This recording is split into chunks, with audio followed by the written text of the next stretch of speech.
Oh, he said, no, establish prayers. No, this is, I'm talking about the physical. Yeah, physical. The physical. The physical also, right? To come. Oh, you mean to come? Yeah, to come. He said to come to the masjid. To come to the masjid. Yes, Zaid, Abu Fatima. An example of physical maintenance of the masjid. Changing the lights. Right, changing the lights. You love the lights, huh? Safety. Very good. To make the masjid comfortable for the believers. If it is cold, that they will be, alhamdulillah, warm inside the masjid. If it's hot outside, they will be cool in the masjid. And likewise, alhamdulillah, building the masjid. This is, alhamdulillah, fall into the physical maintenance of the masjid. Ahsantum. And we have the other one, that is the spiritual maintenance of the masjid. You call it what? Al-Hissi. Al-Ma'nawi is the physical one. Al-Hissi is, barakallahu feekum, the tangible one, meaning the spiritual one.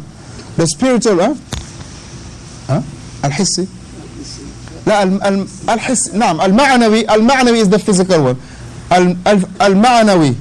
Let me get my thoughts together. Al-Ma'nawi, it is the physical one. No, Al-Ma'nawi is the spiritual one, and Al-Hissi is the physical one. Naam, hakada. So in regard to maintaining the masjid in the spiritual way, as one of the good first example he said was what? Give me the cup. Your dad will not drink this.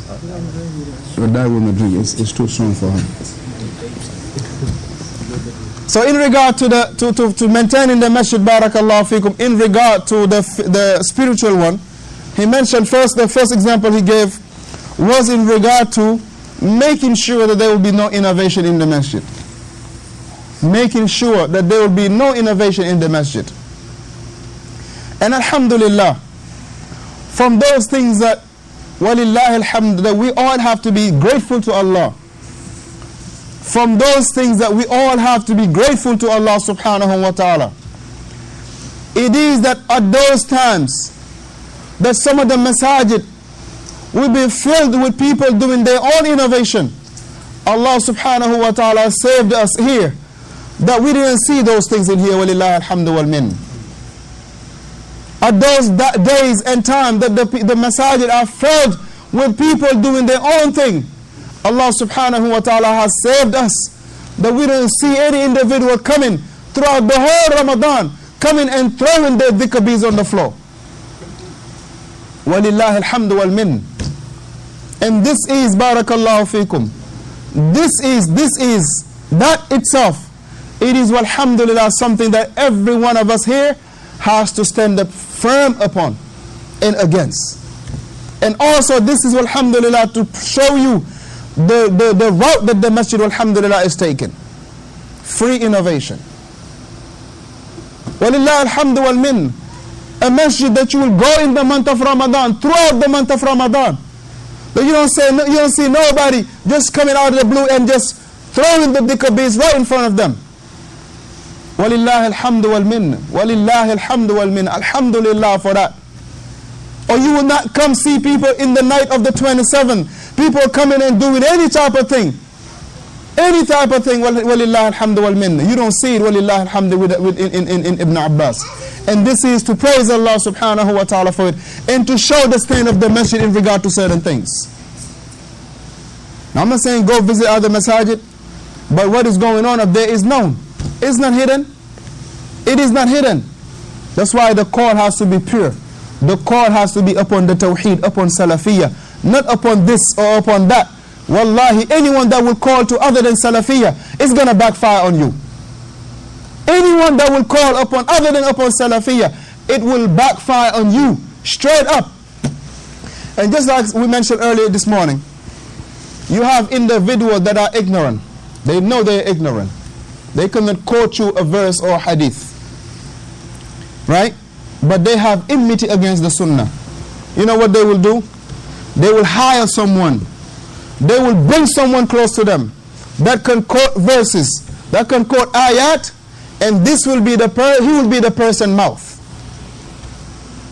He will be saying things Not that it is coming from the individual that is talking. No, it's all coming from the person that is telling him, say this, don't say this. This is what's going on. This is what's going on. This is what's going on. Akhi, when was Islam about that let's all come together? Don't you see the Somali? They're all tight together. Akhi, is that an evidence from the Quran and the Sunnah? Now we ain't talking about Qala Allah, Qala Rasul. The ulama of the Salaf, they say this. And when we say the ulama of the Salaf, meaning those who are past and more so those who are present. Those who are alive. But we take a reference, the Somali they stick together, the Ethiopian they stick together, the Fula they stick together, we have to stick together. Is this a statement of a learned person? Is this a statement of a learned person? That's why we should never, wallahi, we should never ever look at the level of quote-unquote study of a person. As Imam al-Barbahari mentioned, look at the statement of Imam Barbahari. That's why the minute that we have left to the Usool, not reading, learning the Usool, this is when we'll be amazed by people. How much a person can talk, how much riwayah a person can do without looking into what is the measurement stick. We all study Usool Sunnah. Our coming together is based on the Sahaba. Who memorized that line? Before that, when the Shaykh Rabi Hafidahullah, he say, Bihim nu'adi wa bihim nuwali. He say, in regard to the Sahaba, he say, based on the Sahaba we'll come together, and based on the Sahaba we'll stay away. Meaning, if the call is in line with the Sahaba, what they were upon, wabiha wa ni'am, we'll be the first one to be up there. But if the call is in opposition of what the Sahaba they were upon, barakallahu fikum, we will retract. Doesn't matter who it is.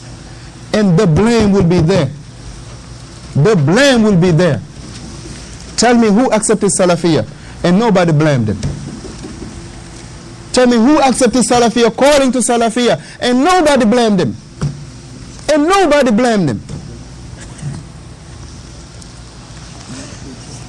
So therefore, the physical, the maintenance of the masjid, which is in regard to barakallahu fikum, spiritual maintenance of the masjid, it is of, alhamdulillah, making sure that the masjid will be free from any innovation. And likewise, it will be free from any shirkiyat and any khurafat. Just like we mentioned, a person should not come in the masjid of the sunnah while having some shirkiyat in him and not, barakallah, feeling guilty with this or having some type of fear about his own evil. It should not be, barakallah fikum. But the minute we see people being in opposition of the sunnah, or they have some shirkiyat in them, and they feel so lax in the masjid, akhi, this is a proof against that masjid. This is a proof against the masjid. And then, barakallah fikum, let us not be among those that will talk about the matters in the surface. The people will never have a problem as long as you talk about, Tawheed Sunnah. You saying this like this, Tawheed Sunnah? Or, stay away from bid'ah? People will not have a problem with this. But the minute that you point out the issue, pointing out bidabt in details, you mention the names that they can refer to, now there is a problem. Now there is a problem. Now there is a problem. So therefore, purifying our masajid with any types of filth, but more so to purify our masjid, more so of every single type of innovation, or every single type of khurafat, superstition, and every single type of barakallahu fikum shirkiyat. We have to invest ourselves the same way we strive hard to make sure the carpet is clean, it smells good and the like, the same way, or even more, we should be careful about what is coming to our masajid, and who is entering our masajid, who is sitting in our masajid, what books are they bringing to the masjid, what book are they reading. Alhamdulillah, the bookshelf is right here. It will not be tolerated for an individual to bring the Muhammad, the Maududi or Yusuf Ali to sit down and read in the masjid without nobody telling you nothing la. You will be addressed in that regard. Alhamdulillah, you will be given a good nasiha. You will be given the kind nasiha, the good words. But the words that are to be given, you will be given it to. But we aren't going to be saying, well, alhamdulillah, let everybody do whatever they want to do. وَأَنَّ الْمَسَاجِدَ لِلَّهِ لَا وَكَاللَّهِ. This is not the meaning of this. But we have the responsibility, all of us, to make sure that, alhamdulillah, we will be upon Tawheed, upon Salafiyah, crystal clear, unaltered Salafiyah. Bi'idhnillahi tabaraka wa ta'ala. And this is not praising oneself, as some people will say. But rather, barakallah fiqh, it is to make a distinction between what you're upon and what others are upon. The Messenger sallallahu alaihi wasallam clearly say that this ummah will be divided into how many groups? 73 groups, 73 sects. Now the question is, where do we want to be? Do we want to be among the 72 that will be in the hellfire? Or do we want to be among that jama'ah that the Messenger sallallahu alaihi wasallam mentioned? Let us not be, barakallah fi ayyuhal ikhwa, be amazed by personality. Let us not be worshipping personality. Doesn't matter who it is. We were subjected to follow what? The text. قال الله قال الرسول بما فهم سلف الأمة. In our coming together, it is not based on the color of our eyes.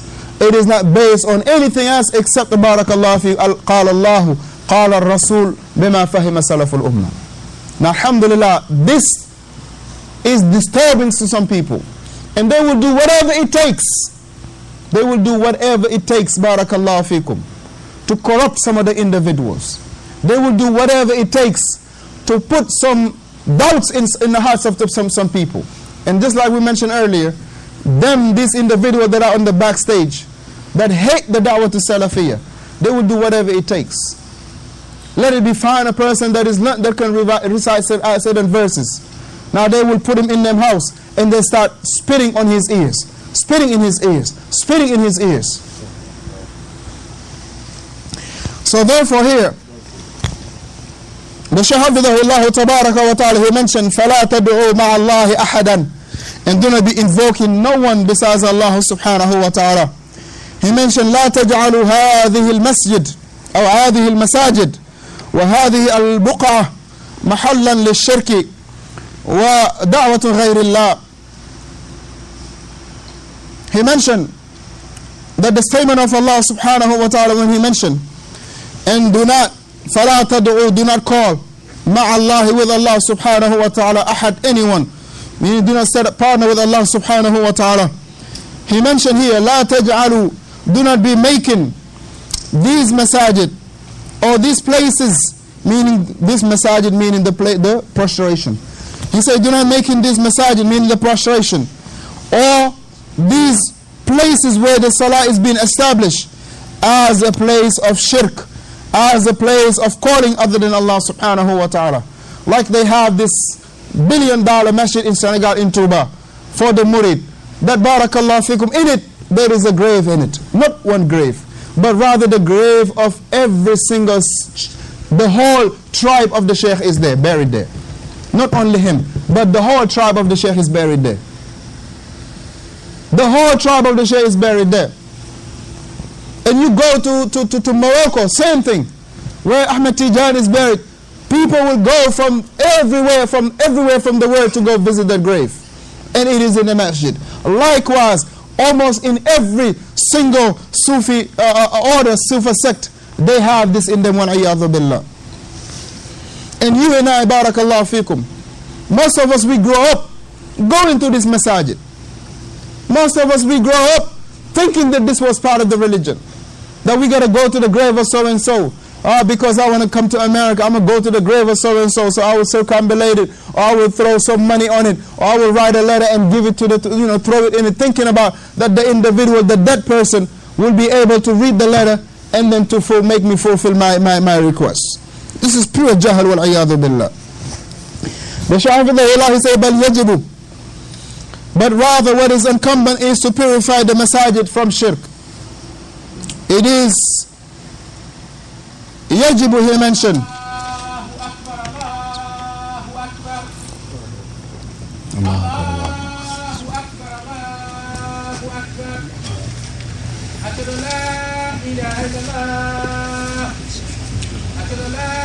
إله إلا الله